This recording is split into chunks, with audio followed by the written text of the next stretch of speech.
আজকে সকালটাও শুরু করলাম চা দিয়ে। দেন ব্রেকফাস্টে করেছিলাম চাউমিন। দেন অনেক দিন বাদে আজকে দুপুরে একটু রান্না করছিলাম। রান্নায় আমি একদম কাঁচা, বলতে পারো ঢ্যাঁড়স। একদম পারিও না আর খুব একটা চেষ্টাও করি না।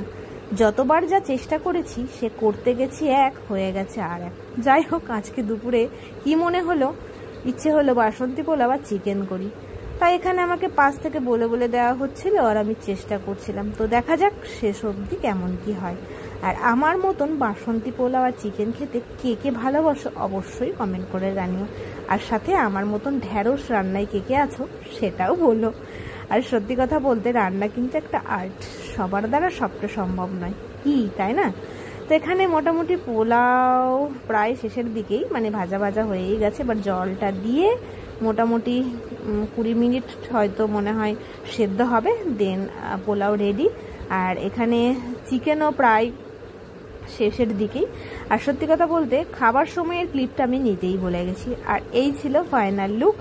দেন খেয়ে উঠে একটা ঘুম দিয়ে বেরিয়েছিলাম একটু বাইরে।